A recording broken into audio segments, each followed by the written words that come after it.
네, 또 시장 전반적인 이야기를 다시 한번 들어봐야죠. KDB 대우증권의 이정민 연구원 연결합니다. 안녕하세요. 예, 안녕하세요. 네, 대내외적으로 최대의 변수 아무래도 재정 절벽 이슈를 꼽을 것 같은데요.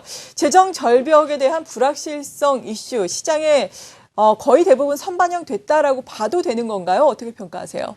예, 일단 지난 9월 고점 이후 대선 이후까지 지금 현재 S&P 500 지수가 약 5% 정도 하락을 했습니다. 그래서 동기간 시가총액 기준으로 보면은 미국 GDP에 약 한 6% 가까운 시가총액이 증발한 상황인데요.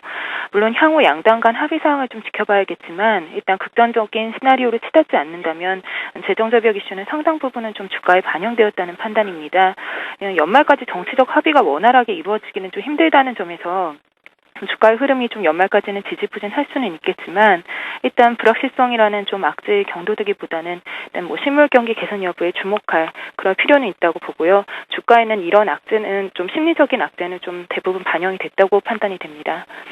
네, 재정 절벽에 따른 심리적인 불확실성은 주가에 많이 반영이 됐다라고 말씀해 주셨습니다. 그리고 재정 절벽에 대해서 지금 합의가 도출될 것이다라고 기대하고 있는 심리가 긍정적인 심리가 강하긴 한데요. 이럼에도 불구하고 내년에 미국에서 세율 인상은 피할 수 없지 않습니까? 여기에 따른 부정적인 영향은 어느 정도로 우리가 봐야 될까요? 예, 최근에 뭐 미국에서도 유틸리티나 통신 서비스처럼 그런 고배당주 섹터가 좀 하락을 하면서 세금 절벽에 대한 우려가 좀 다시 한번 나오고 있는데요. 일단 오바마 대통령이 추진하고 있는 자본 이득세율과 배당 소득세율 인상은 일단 단기 수급에 있어서는 좀 부정적인 요인이었습니다.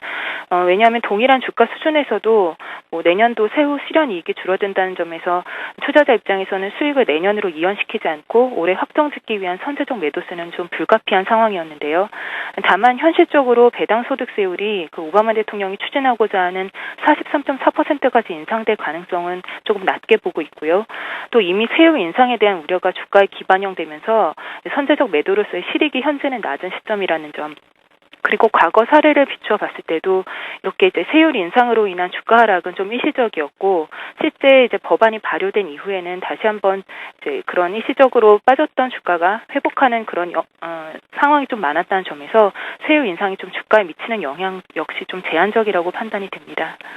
네, 그렇다면 시장에서 주목을 해야 할 것이 경기다라는 말씀이신데 최근에 발표되고 있는 미국의 주택 지표 양호한 것으로 나타나고 있습니다. 주택 경기가 좀 괜찮아지고 있다라고 평가를 해볼 수가 있을 것 같은데 오는 금요일에는 또 블랙 프라이데이가 시작되지 않습니까? 네. 이렇게 소비 시즌도 어느 정도로 우리가 예상을 해봐야 하는지 이에 따른 경기 회복세는 어느 정도로 우리가 봐야 할지 궁금한데요.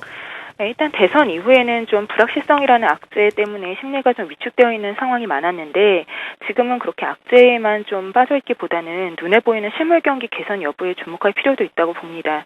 결국 중요한 거는 뭐 주택 경기나 소비 회복 지속 여부일 텐데 지난 3분기 미국 GDP 성장률 개선세를 이끌었던 거 역시 기업의 설비 투자는 좀 부진했음에도 불구하고 소비나 주거용 투자 확대 같은 것들이 GDP 성장률 개선을 이끌었다고 보는데요. 어제 발표됐던 NAHB 주택시장 지수라든지 오늘 발표된 착공 건수라든지 전반적으로 주택 경기 회복 흐름이 이어지고 있다는 점은 좀 긍정적으로 평가할 수 있을 것 같고요.